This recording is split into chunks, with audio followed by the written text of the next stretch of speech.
Could you start off, though, Frank? I mean, one of the issues that's certainly been prominent for our readership is a concern about the rising number of people who might suffer from depression or have a mental health Yeah. challenge. And when they come into the mental health Mm. system, they're given high strength medication, and it seems to make their problems worse. And it's something that you've been very vocal about, Yeah. based on your own experience. Can you tell us a little bit more about that? Um, I've been sectioned 3 times, and when I went into the first being sectioned, yes, I had problems. Yes, I was going through whatever I was going through, but when I come out of and they let me out on leave and whatever, the doses what they give me and left me there, numbed me out, felt like I didn't have no legs or whatever, and it was a dosage which a lot of people say they give black people more bigger doses than anybody, but I just monged me out and left me like a cabbage. And I don't know how people can't stick up for themselves, how the system states that you have to take this, you have to take that, and the doses what they give you. If you can't have somebody that you can talk to or explain how you are, what right have you got? You know, it's just a system just get you to do what they got to do and force you, but you must be a human rights that you can complain and talk about it's too much what they're doing. But I've been saying that, but what's good for me may be not good for you. So they're saying me, you can't tell people they can't take medication. But if there's a lot of people out there suffering with the high doses and their doctor or their support team's not listening to them, telling them that it's too high. I met a guy the other day from Manchester, and he said that his sister's boy was telling the social team around what was going on. They weren't really listening. The guy committed suicide, killed himself. So if I can't speak out and nobody's listening, I don't know how many more people's got to die to understand, because there's a lot of people taking medications and they ain't coming back. They ain't going nowhere. They ain't coming back out of there, because once you get the injection, once you get the lot of doses, they're gone for life. When you first went in, Yeah. obviously you were sectioned. Yeah. Did you tell the doctors about the fact that the medication just wasn't working for you, and did they listen to you? No, they don't listen to you. They don't listen to you at all. You know, when you go into the system, they don't want to listen to you at all. They treat you as if you're nothing. You know what I mean? They make out that they care for you, but all they're looking for is to get a bed, get a number, and not really get into the root of the core, why you're feeling like that, why you're feeling down, what you're feeling from the medication. You're feeling very, very drowsy, very mongified. Sometimes you're staring at a wall like a crazy person. But everybody's made differently. But I've been through that. But there must be a different way they can approach things rather than over, because the medication what they give you is very, very highly addictive. You miss one, you get the shakes, and to come off it is bad for your liver, all them different things. But everyone's made differently. I'm only talking from the experience what I've had, and talking to a lot of people who's gone through the system where they treat you like a zombie, treat you like a puppet, and treat you like a rabbit by giving you all this medication. And the medication, the side effects, what you get from it is not good for nobody, I don't think. And it's really poignant what you said, because there are a lot of black people who go into the mental health system experience exactly Yeah. what you talked about, and they don't make it out, they don't get better. So how did it start to change for you? What was the catalyst? One of the things what I used to tell the doctors, what used to come around my house, give me about, sometimes it would be in a day about 60 different tablets, saying take this one, that one takes, you take that one to counteract the side effects or whatever. Sorry. And there's so-called people what has come from Trinidad and Tobago, some people has come from Kenya, some come from Ghana, all over the place. I said, have you ever taken these medications? You know how it feels. They're just coming once every 2 months, giving me whatever I've got to do and wanting me to take. And I said, this messes up my head. You don't know how I feel. I can't sleep at night. I'm having dreams. My lip is coming up, and I'm nearly chewing off my lip. You know what I mean? You got to know what you're giving somebody. But all you're worried about is getting paid. The doctor's told you to give me this, and you're all involved in a charity, so doing the same thing, making out that you really care for me. I'm telling you, this stuff what you give me is very, very highly dangerous, and it's hurting me. I can't focus on it. And one of the things, though, just going into your story a little bit more, right? So people would looking at you would say, "Is Frank Bruno? He's top of his game, world boxing champion, money in the bank, happy family, adored by millions of fans. How can someone like him have mental health problems? What would you say to that? Is one of the reasons that you wrote the book is to show that that can happen to anyone? A lot of different people who, you know what I mean, what I thought I could trust. And when I got divorced, a lot of people were so-called friends or brethren or what you may call it or whatever. They've done a lot of strange things to me. You know what I mean? I was left in a big house. I'm very dyslexic. I couldn't work out different things. I drove myself here and there.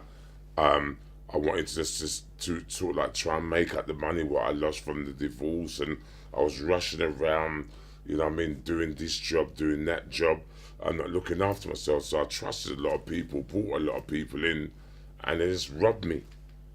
Took this, done that, you know what I mean, just took the mickey out of me, and I just lost it, you know what I mean. I just had a breakdown, and it just started from there, you know.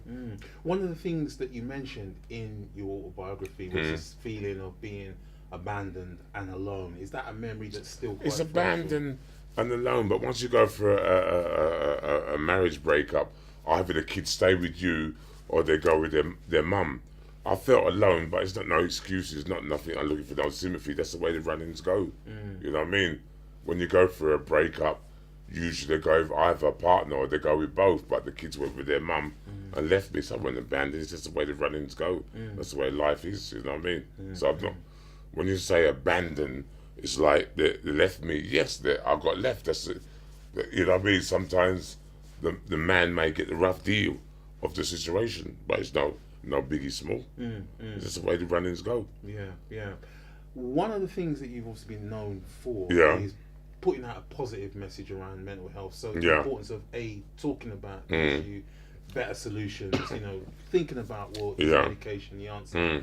Is that one of the things that you really want to get across with? It'd be nice to get the core of what people are going through, what stress and what worries they got on their mind, rather than filling them up with medication, rather than giving them injections and not knowing what their problem is. And that's why I'm doing the Frank Bruno Foundation, to get the core of the thing, doing well-being, and get a structure for people to look after themselves. Like I done something with loose women the other day, where people strip off, look themselves in the mirror, and some people, if you look yourself in the mirror, you're not happy, do something about it. You ain't got much to blame. If you're not happy with yourself, try and look after yourself, look yourself, hypnotize yourself, or motivate yourself to look after yourself. It's not rocket science. Sometimes it's 24 hours in a day. Get yourself together if you can, and try and, you know what I mean, just get a little bit of endorphins, get a little bit of exercise, and get your life together. Healthy body, healthy mind. Is that what we can expect from the book? What sort of things are you kind of talking about in the new book? In the book? Yeah, in the new book. You got the book, so you read it and you'll see what I'm talking about. Yeah. For readers who haven't buy the book and you'll see what's in the book. It's quite simple. Yeah, it's not difficult. Yeah, buy the book. It's only £20 plus VAT. You might get a discount if you buy it now early. Okay. And read the book and you'll see what's in the book. But one of the things, though, obviously, as I was going back to the whole point about a positive message about mental health, and one of the things that comes across again, you know, for our readership, is a lot of criticism of the mental health system, primarily because, you know, perhaps it's not as culturally sensitive as it could be. People don't listen to people who are in it when they don't want to take medication. Is that something that still concerns you?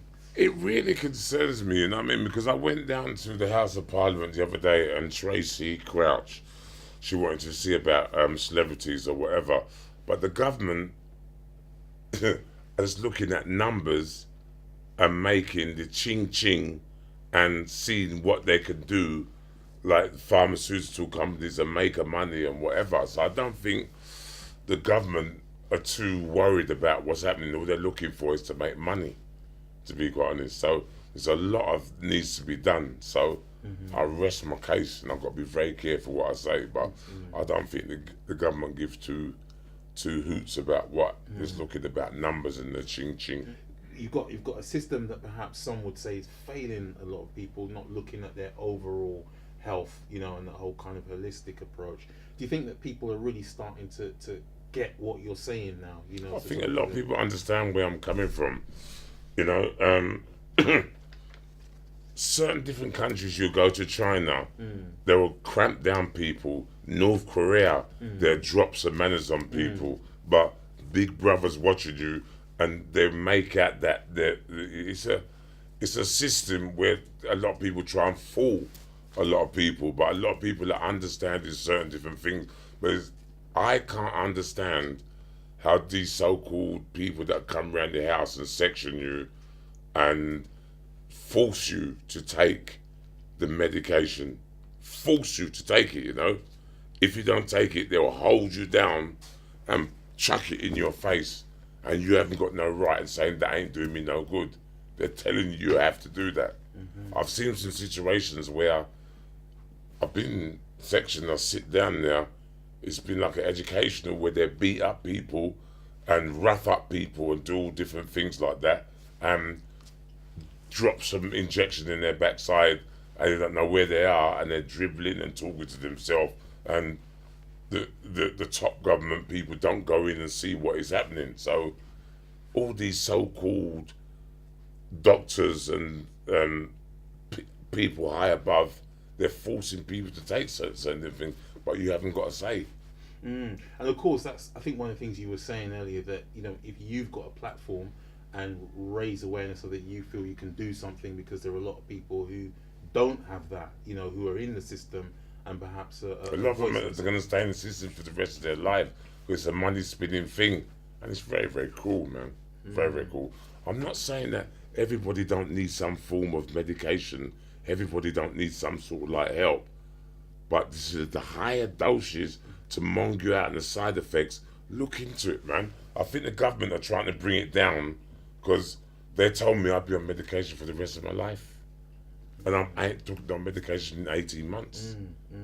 They try and brainwash you and confuse you and tell you all different things, and it's just a horrible merry-go-round, But what's good for me might not be good for you, so I emphasize this, because when you talk about something, you got to leave yourself open for criticism on what people have to rely on them things. So I've got to be very, very careful how I'm explaining myself. But what I understand from what you're saying is that individuals perhaps have more power to perhaps, play a role in their own recovery if they have mental health issues, and that they should be listened to. It could be... They won't listen to them. If they want you to be a puppet, rely on them, rely on the drugs, the powerful drugs, so they're very highly... I'm not a professor. I can read books and study into things, but if you study lithium and the high drugs, what they're giving you, you got to take them for a week. You take it off for one day, you start shaking, and it's people's done researches that it's bad for your kidney. But if you try and get a buff guy that can look on computers and Google whatever, you see most of the things is rots out your brain, rots out your kidneys, and it's not very good for you long term. But a lot of these doctors don't look at that. All they're looking at is numbers and feeding them guinea pig, and change it and go on to the next one where they're, getting a little ching change behind it, not really caring about the person. You mentioned, feeling well for a period of time. Yeah. How are you managing, your situation? Because I think it was bipolar you were diagnosed. They say I got bipolar, but sometimes all through my life, so as I go through a spurt, if I get a little bit of change, I go for a spending spree. But I've worked for my money. I ain't robbed nobody for my money. If I want to go on a spending spree, I'll go on a spending spree. Yeah. I've had a big family. I've had kids where when Christmas comes, I get big black bags. I'll go to the shop and buy all different toys. So I'm entitled to, but they say that I'm spending. I've got bipolar, but you know what I mean? I had 75 acres a garden shop was closing down, so I bought 400 conifers at 25p a time, but they would make that out to be bipolar, but the trees went in all different parts of the garden. But that's how I think, you know what I mean? Like, they would say I got bipolar, but all through my life I must have had bipolar then, because when I was young, that's how I used to drop it. Yeah, yeah. So even diagnosis like that can be stigmatizing, and they can block your recovery in a way. Is what you're saying? It can block your recovery in a way, because I bought myself a car the other day, yeah, and it was a car that I didn't know how it was. I went down the market, I accidentally left the brake off the car. Lucky for me, it ran into I'm mad. If I'm in my garden, I'm playing my music and I'm singing to a song, I'm crazy. The neighbours think that I'm mad. But I had two guys. One was a prison guard, and one was a normal guy. And they were listening. They're DJs, and they were doing my garden. And they got the car boot open in my yard. What nobody could see with the fences. They were dancing and rocking. I said, "Boy, you got to be very, very careful, because if the neighbours see you, they will get your section." Because that's how I used to drop it in my garden. If I'm listening to a little bit of bashment, a little bit of lovers rock, and I'm singing the song, they will take that as if I'm going mad. So in a way, that's a lesson for mental health professionals, that don't be so quick to stigmatize, to judge, or to label. That actually there's a much more holistic picture. It's not as always as bad as they seem. A lot of people that I was sectioned with, that's the same thing, that the neighbours will spread propaganda about them. And I've got a sound system at home, yeah. All through my life, from when I left school, I'm a frustrated DJ. We used to have a sound in South London, yeah. I got some sort of like dub plates that I even took out the box, but I was gently getting out my plates and playing my music, and I love my music. That's all. I don't really go out to clubs and pubs, and I do my thing at home and just mind my own. But yes, I might have played the music loud. Yes, it might have been well past the thing, but I'm not troubling nobody. I'm not bothering. Bothering maybe with the sound, but I just playing the lyrics and saying the lyrics, but the people judged that, and the neighbours informed on me and was spreading all different things. So now I drop it. Now I don't play the music. I play the high sounds, and I wonder what next they're going to come out with. You know what I mean? So I have to be very, very cautious, because when they come around the house, they didn't come around with 2 policemen. They came around about 7 with all different cars and ambulance outside, and it was embarrassing, because my mum always told me, don't bring the police around your house.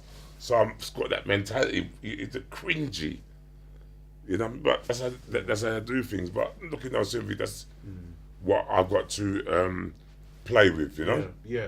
Frank, one of the things that you've been very, very vocal about in the past is men supporting each other. So, for example, if one friend is going through some of the issues that you are going through, just to be there and support. Because I think one of the issues that men face, particularly black men, is perhaps they might say to themselves, I don't want to chat my business to anybody, or I don't want to be seen as crazy. How important is it that, particularly if you're a man going through, or even a woman going through mental health problems, that you just lend that hand of support? Sometimes it's nice if you can have a chat, Sometimes if you can exchange different lyrics and different vibes that you've been through, or what you've gone through, or what someone else has gone through, it does help, because people don't chat enough. People keep themselves to themselves, keep their own business. And like, if you go to Jamaica, if you go to Dominica, I've learned, if you go in someone else's property, they've got some dogs that will come down there, bite you up or tear you apart. When people have their space, and when they're in their home, that is they work hard for their bits and pieces, and to have their things. So people don't want other people to know their business, so everybody will lock up and tighten up and not let them. I'm going through a bad patch, you know what I mean? I'm going through a worry. Through my dad, when my dad's sister, my auntie, she was going through a mental stage. But in Dominica, how they drop it, where my grandma used to live, I see my auntie just running through the woods, man, and it was very very hard to really. She had a mental thing, but they just let her go. A woman just running through the woods like an animal up and down, and it was very very sad. But probably my family's got to go through that. But if you could talk, try and get a little bit of help and be very very sympathetic, it'd be nice. But people ain't gonna let. It's very hard now for people to talk about mental health. Very very shameful. It used to be years ago, but people are understanding. People are going through their stress and their worry. You know what I mean? And sometimes it plays on you, and your head is hurt. Oh, poor day, my head is hurting me, and things are rough and things are not working together. In You're working and you're getting your wages and things ain't tallying up. You know what I mean, with the bills that you're getting and the stress that you're probably getting from your kids and the school, and someone's probably bullying you at work, and you want to tell them to go and stuff their job, but you can't tell them to stuff their job because the wages would have to tally up with the wife and whatever. So it's nice to talk, you know. Did you have that support when you were going through what you were going through? I didn't. I could have had the support, but I never tell people about my business too much. I just kept myself to myself. You know what I mean? But when the pressure cooker boils up and you hear the whistling and the tops nearly coming off, that's how I was. I don't tell people my business. I try and keep it all in. I don't tell people chat my business because people are too bad-minded out there to put VAT on anything you tell them about your business. I just kept most of my business to myself. But obviously that's sort of changed now, obviously, with the book and you talking openly about. Yeah, I issues do. to try and I do change. I try and keep people informed. You know what I mean? That they've got a chat, and I've got people around me that helps me, like with the PA and my agent and whatever. But even them, I don't really. I chat, but I just keep myself to. I'm happy around my own bubble. You know what I mean? I'm very. You know what I mean? I'm not a loner, but I just keep it real. You know what I mean? I'm getting what I got to do. I'm a grafter. I'm a workaholic, up and down the country, doing what I'm doing. But I'm just happy, just keeping myself to myself, minding my own. Yeah. And how supportive have your family been through the whole journey? Yeah, they've been very, very good. They've been very, very good. Very, very good. But there's always a but they've been very good. Yeah. And I mean, in terms of, obviously, one of the things that you're hoping to do is or spread a positive message about mental health. How does the Frank Bruno Foundation fit into that? It fits into that because it's a wide range of people when I'm trying to do non-contact boxing to get them fit, do a little bit boxing training. There's a lot of boxers out there. Some are struggling, some are going through bits and pieces, and I meet a lot of people here and there what say how good boxing training is. Not going in there to go and batter somebody or go to find someone at work and go to get a pair of gloves or to just go hold the pads up, hold the bag, hit the bag, do some skipping, do some exercise, and just try to get the endorphins working or trying to get fit. Because up and down the country, boxing is a very, very popular game. But when I say boxing is a popular game, I don't want nobody to go and kill each other or go and beat up each other. Just get the form of getting fit and setting themselves a goal and looking after themselves and feeling strong body, strong mind, you know? And the well-being classes where they can go, because I've done some counselling, and just to give them a little bit of tip here and there and get a little structure going on in their life, you know? Because pressure and what you eat, how you look, how you feel is a very, very big part of mental health. And people don't really understand that, you know what I mean? Of checking themselves and looking after themselves, watching what goes in their mouth and their diet and feeling good. Because sometimes we always feel down and lethargic and not confident in yourself. You just try and give someone a lift, saying, "Why you look good today, man?" And you know what I mean? Look, you know what I mean? That little bit just gives you a little spark and a spring. You know what I mean? In your step.